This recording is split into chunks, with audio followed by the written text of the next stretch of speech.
All right. So, welcome to yet another episode of That Dope Hippie Girl. I am that dope hippie girl. Disclaimer, of course, you can follow me on Instagram and on Twitter. That Dope Hippie Girl. But first and foremost, for people who are just tuning in for the first time, this is a podcast for blacks and gays because we are underrepresented in the cannabis community and the cannabis culture.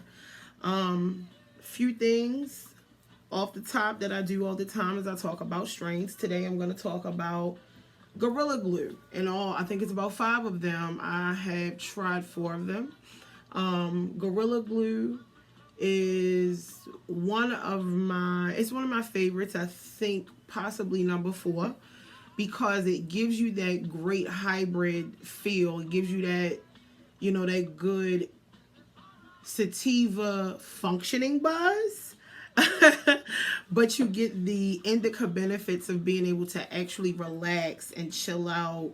Your appetite, increases if you're a person who suffers from lack of appetite, and you're able to actually relax. I wanted to talk about Gorilla Glue specifically because I heard a story of someone who wanted to relax. And so they went to their dealer and asked for something to help them sleep because they were having trouble sleeping at night. And the dealer gave them a sativa and told them that this would help them rest. And they were wondering why they were up, they had so much energy, and they still weren't, sleeping like they wanted to. And they couldn't figure it out. And it's because the dealer had no clue the difference. They just knew the name, but they didn't know the difference in an indica and a sativa. And they definitely didn't know that the strain that they had given them was a sativa. So for the people who still live in states where marijuana is illegal still, if you are buying it on the street, on the black market, it is very important for you to be purchasing it from an educated dealer and for you to be educated. Because if you're looking specifically for certain results and your dealer doesn't know what they're talking about or what they're doing, then you're going to kind of be up shit's creek because you're not going to have what you need. And that, again, the education piece of it is always my main argument, especially in the black community, because there's not a sense of urgency for the education of cannabis in our community. So we have to go out and seek it. Unfortunately, the white communities are all over. This is innovative. Oh my God, this is an alternative to wellness and great living. And so there's the support in their community that we don't necessarily have in ours. We have been labeled as criminals. This country was not built to support us. It was built for us to support it. Economically, just agriculture, in any aspect that you can think of, the black person was cultivated and seasoned literally to support the United States and not vice versa. Again, the importance of knowing the difference in a sativa, an indica, and a hybrid if you are treating symptoms. There are some people in states that are still under the illegal cannabis bullshit that there are people who it's not just all about getting high. There are some people who are genuinely trying to medicate because they are not interested in anything that Big Pharma has to offer them. And so if you don't know the difference and your dealer doesn't know the difference, you're fucked. And it's as simple as that. So educate yourselves. It's very easy to find out what strains have what benefits. That's a very easy thing. And also, what's the difference in THC benefits and CBD benefits? This is a question that I get a lot, and I'm going to roll right into that. I'm going to do a little bit of product review. I said that I was nervous about doing product review because I am the type of person, I'm extremely honest and blunt and upfront about things. And if your product sucks, I'm going to say your product sucks. And that, I don't want to get blackballed so early in the game, but fuck it. What I got to lose? So, CBD, for the people who are not cannabis enthusiasts, CBD is basically cannabinoids, and it's the same as THC. The only difference is that THC possesses the psychotropic properties. So THC is what gets you high, but the CBD is all the benefits of marijuana. It's the muscle relaxing, it's the anti-inflammatory, it is the appetite increasing, all of the different benefits that you find from marijuana from smoking weed without the high. And this is beneficial for people who have children who have like epilepsy or different ailments and pains, or even adults who don't necessarily want to be high, but they want that natural benefit, that natural remedy. And so yesterday I went into one of my head shops here in Baltimore, shout out to Karmic Connections, and I bought some CBD Living. So CBD Living makes a couple of products. I specifically bought the water and the sleep aid in grape flavor. So I'm going to talk about the sleep aid first. Great product. I suffer from insomnia. I don't sleep very well. Sleeping is a big, I have a lot of trouble with it. I'm mostly a sativa girl, but I do like to keep a couple indicas on deck for at night so that I can sleep because I have such trouble with it. So the CBD Living Sleep Aid is basically just CBD and melatonin. And melatonin is a natural neurotransmitter that everybody has in their body. The thing about insomnia is that some people's melatonin is off balance, and that's when you have trouble sleeping. So I took some last night, a tablespoon, and I slept like a fucking baby.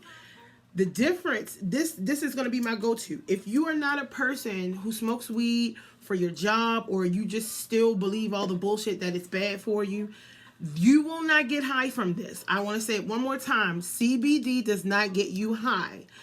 If you have to take a urine or blood test for your job, you will be fine. They are not checking for CBD. They're checking for THC. You will be fine with this. You can give this to your children. It is safe. You can take it. It is safe. I used to take just straight melatonin sometimes to sleep at night, and it would put me to sleep really quickly, but within a half hour, I would be up, popping up like a fucking daisy. I did not wake up throughout the night. This shit right here, this shit, I'm probably going to buy in bulk because this is on point. This was great. The living water. Can't really, it's just water. Yeah, so not really anything to write home about. I don't know if I was supposed to drink the entire bottle at once. This is 16.9 ounces, so it's your standard, bottle of water size. There are allegedly 4 million nanograms of CBD in here. And some other awesome things, D-ribose, CoQ10, vitamin B, folic acid. It was just water for me. I don't know what I was supposed to feel. I did have a headache yesterday while I was drinking it. The headache didn't really go away or anything like that. So I can't really make a real review on the water other than it being water. But, to piggyback on the difference in THC and CBD, CBD is actually very safe if you have children. It does not get you high. It does not have any of the side effects that you would get from THC. So it is very, very helpful and very beneficial for you if you have ailments and you want a more natural remedy, but you don't want to necessarily be high. I'm gonna roll right into this next portion. I'm gonna talk about support. And I want to say this, and this is the part where if you are sensitive about race issues, you might want to get your fingers together to start typing comments, nasty comments to me, because I'm about to say some shit that's gonna fuck you up. In the cannabis community, white people do not give a fuck about black people. And I'm going to preface that with some examples. Basically, I'm going to keep this shit real with you. I, for about a little over a year now, have been reaching out to different big name bloggers and just big name bud celebrities. Not celebrities, so to speak, but people who are doing big things in the cannabis community right now, who are up and coming and have a reputation for being experts on different things and allegedly love the community. Now, all of these people who I've been reaching out to have been white. I have emailed several people. I've emailed them and said, hey, I can come to you. These people are in different cities. Some people are in California. Some people are in Colorado. Some of these people are in DC. And I have said to them, I will come to you. Can I take you to lunch? Can I take you to dinner? Can I buy you a drink? I will come to you. I just want to pick your brain. I just want to get your advice or something like that. I just want to have a conversation with you because I want to be more educated and you seem to be a guru in the game and I respect you. So can I talk to you and have a conversation with you? I emailed all of these people at least 3 times over the course of a year. I got no responses. None. No responses. There is a website, and this is where you get out your phones, your pens, your pads, and you write this down because black people, this is our shit right here. This is our home. I reached out to Black in Cannabis is the website. He is on Instagram, Facebook, Twitter, Black in Cannabis, and also the other side of it, it's 2 sides. It's HBCanU, and that's HBCANNU. And this is a young man from Eatonville, Florida, I believe.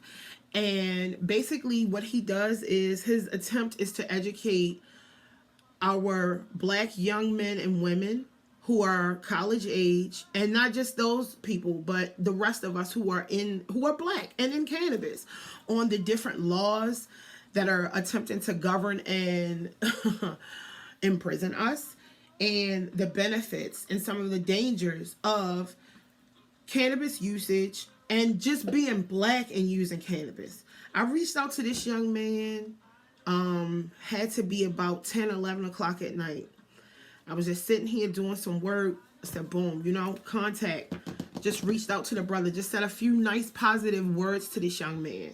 The next morning I woke up, I had 2 responses from this gentleman. He took the time to respond to me. He didn't know me from Adam. I'm in Maryland. This young man didn't know me, but he responded with the most positive message ever. And he ended his message by saying, we all we got.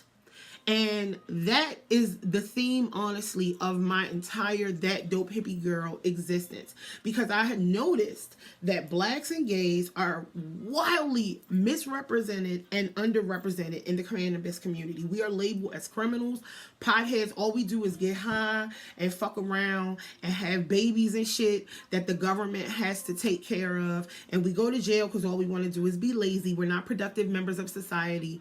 And that shit is so wrong. That stigma it has to go. And I am looking to actively get rid of this stigma. And so I just want to shout out that young man, because at the end of the day, we are all that we have. We are.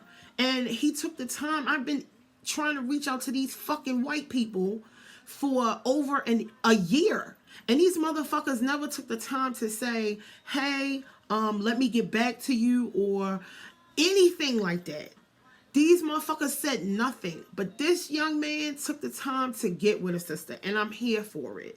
I'm here for every part of it. And it's fucked up because when I see these white blogs and vlogs in the cannabis community, there's always just that one token black motherfucker with them. And the fucked up thing about it is it's always some white girl who acts black, or some white dude who acts white, or some variation of you look one way but you act another way. They got that token black person with them who's like, oh my God, and she talks like this, which is fine. If that's how you talk, bitch, that's how you talk. However, my issue with that is, why do we have to conform to something in order for you to accept us? That's not you accepting us for who we are. That's basically you enslaving us to be who you want us to be, which is what you've been doing for centuries at this point. And I don't feel like we should have to do this shit anymore, black people. We can be whoever the fuck we want to be. We have so much flavor, so much pizzazz. And cannabis can bring us all together. We are natural farmers. We are natural cultivators, growers. We are innovative. We are geniuses. We don't need to be what the white man wants us to be in order to be successful and accepted in the cannabis community. We can rise up and be whoever the fuck we are, whoever the fuck we want to be, and be extremely successful, even more so than them. So I see you token black people hanging out with the whites to get acceptance in the cannabis community, and I'm just going to leave you with this. Be your black ass self, okay? Because trying to be like them, look like them, talk like them, dress like them, act like them, that's not going to make you them, baby. Because at the end of the day, your melanin pops like a motherfucker. Accept that shit. Unfortunately, green doesn't bring everybody together. But let it bring us together. There's enough separation in our black community. We should not be letting this be another divide. And on that note, I'm out. This is That Dope Hippie Girl. I'm going to come at you guys next week with some more hot shit. I'm trying not to be angry. I'm really trying to be nice. I appreciate the patience for the people who are flowing with me. This is only my third podcast. I promise to get better as time goes on. As usual, if you have any comments, concerns, feedback, anything you want me to talk about, anything you want to know, you can email me at thatdopehippie@gmail.com. You can find me on Instagram. I don't really check my DMs, but I'm trying to get better with that. And we can have a conversation. Hit your girl up. Bye, y'all. Stay dope.